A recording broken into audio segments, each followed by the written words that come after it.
Hello everyone. Today we will talk about something called as exotic options. So what are exotic options?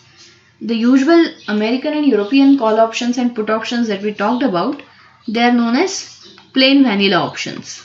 Okay, so exotic options are some variated or modified versions of these options. So these are usual options: American call, European call, American put and European put. So exotic options are modifications of these. Now, why do people need exotic options? So, there are different reasons. Sometimes there is a genuine need for hedging a certain risk. So, let me list down reasons for developing and trading such modified options, which are known as exotic options. So, first reason is to meet some genuine need for hedging.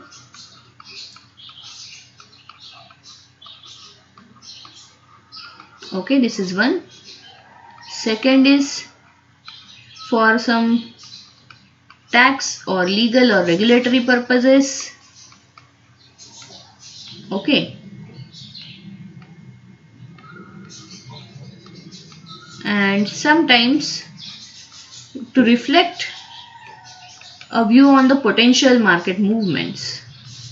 So to reflect a view on the potential market trends.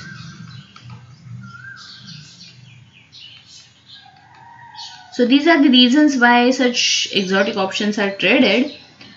In most of the cases, they are traded over the counter. They are not traded on exchange. Okay, because they are not standard.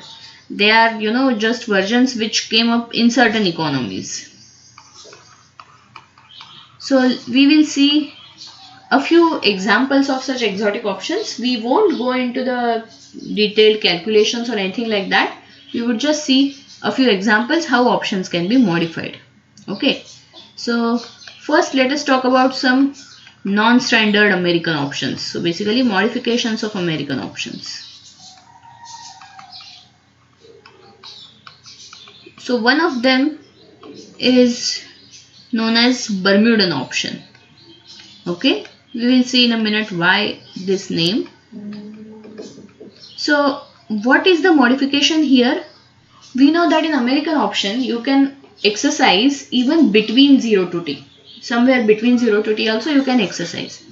So if this early exercise is restricted to certain dates, so early exercise is restricted to certain dates. So some flexibility from American option is removed. What do I mean by certain dates? So if this is say 0 and this is time point t, so ideally you could exercise anywhere.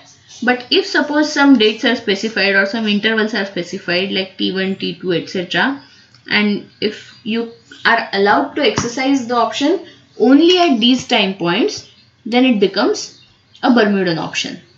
So why Bermudan option? Because Bermuda is between Europe and America, and this option is like intermediate between European option and American option. So American option allows you to exercise anywhere, European option allows you to exercise nowhere. So this option is in between.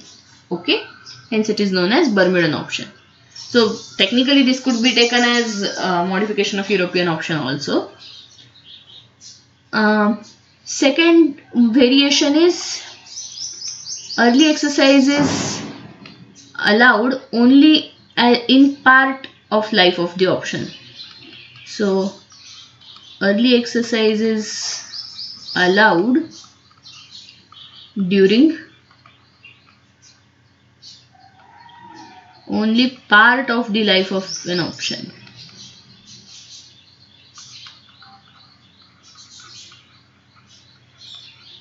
So part means what? So if this is say 0 to t, you may have some lock-in period. Okay, so this may be some sort of lock-in period where you can't exercise, and then you can exercise somewhere here. Okay, in this interval you can exercise anywhere. So part of the life of an option. Okay, so this is another variation. Then you have a third variation where strike price may change during the life of an option. Okay, strike price may change during the life of an option.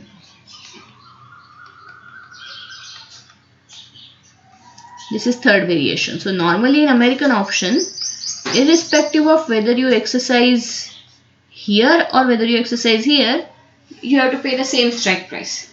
However, we now might allow strike price to change. So here you might pay, so strike price becomes a function of time. So if you are exercising before the final expiry time, then you are going to pay a different strike price. Okay, this is one more version of American option. Okay, then there are so these were modifications of American options. Then there is something called as compound options. So what are compound options? Compound options are basically options on options. Okay. Okay, you might say that doesn't clarify it at all. What do I mean by options on option? So what does option give you normally? Normally, option gives you right to buy an asset or right to sell an asset, depending on whether it is call or put. Okay, of course, at a fixed price, at a fixed time, etc., etc. So options on option would give you right to buy an option first, and then that option would fetch you right to buy or sell the asset. Okay, so for example, let me talk about call on call. Okay, so call option on a call option. So there will be two strike prices involved and two expiry dates involved. So what do we do with these two? So this first strike price K1 is actually going to be much smaller than K2 because this is strike price for buying a call option, not for buying an asset. Okay, this is a strike price for buying a call option, and K2 is a usual strike price for buying an asset. Okay, so K1 will be much less than K2.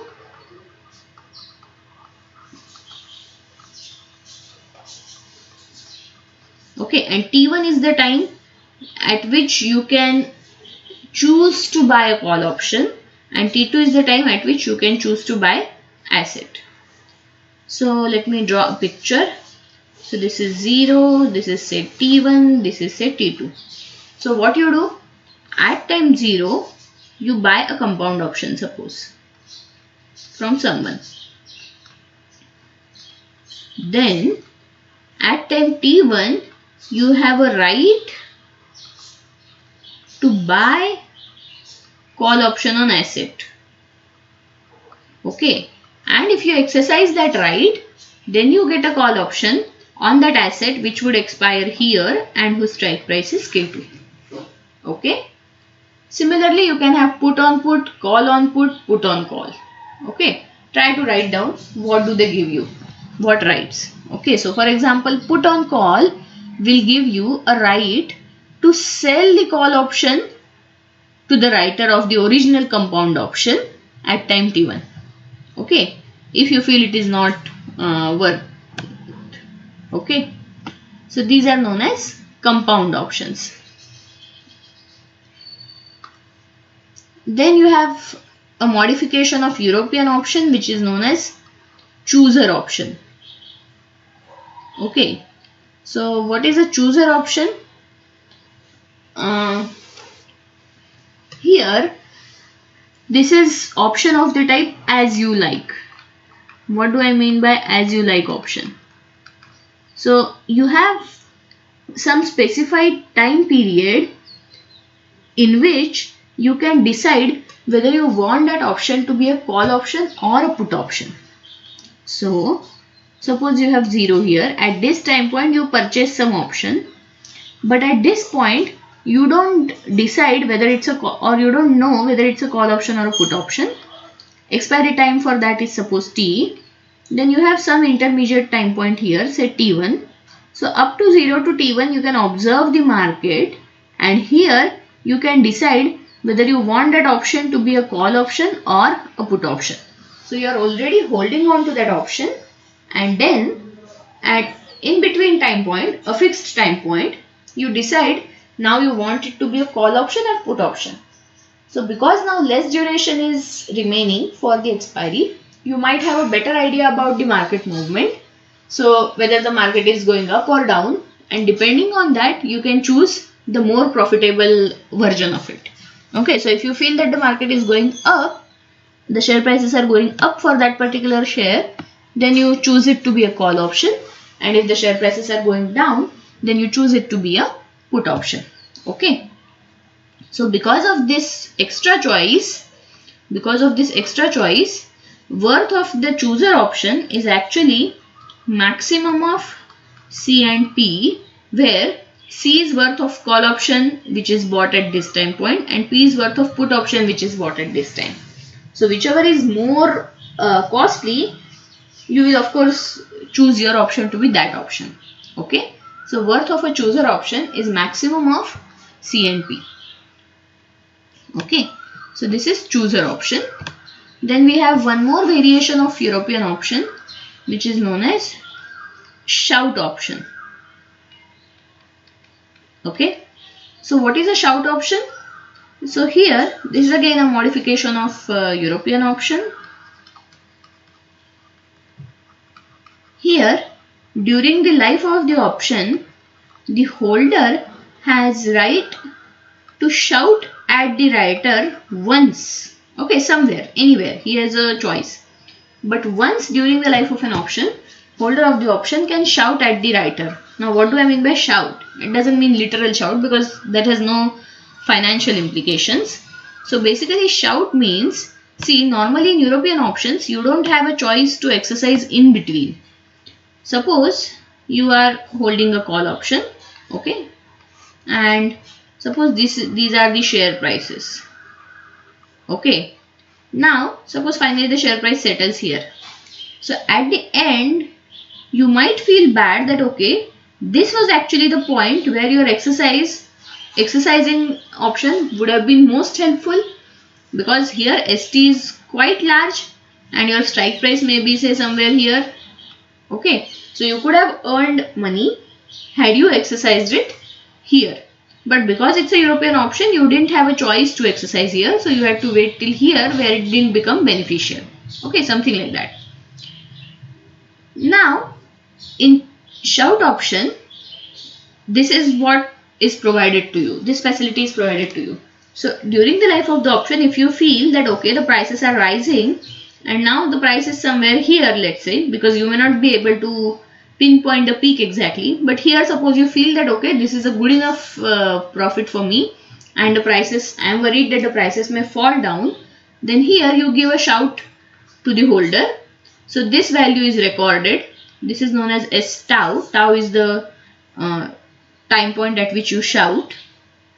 Okay, so this is S tau, asset price at that shout time, and then finally at the end what you get is maximum of these two gains. So you get maximum of S tau minus K and ST minus K. So if the expiry time profit is more, then you get that, but if the shout time profit is more, then you get that. Of course you can shout only once. If, see, for example, here things have increased further, but then you don't have any choice. You have to settle for either this value or the last value. Okay, so this is a variation of European option which gives you at least one chance of exercising the option in between. Okay, and in fact it is slightly secure because you still get maximum of this and the last choice. So if suppose your decision to shout was wrong, if at the end the deal is more profitable, you get to choose that also. Okay, so this maximum of ST minus K and S tau minus K could also be written as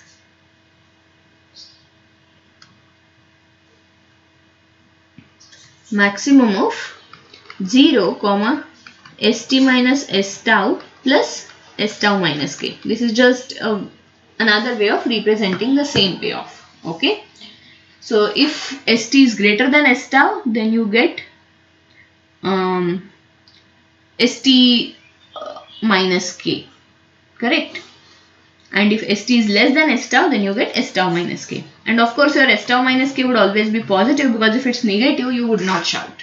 Okay, you would exercise only if it is positive. Okay, so in this option, your payoff is always positive. It is never zero. That's an important concept. Okay. So these are some of the exotic options. There are many other exotic options also trading in the market, but this was just to give you a flavor of what they are. So let me stop here. Thank you.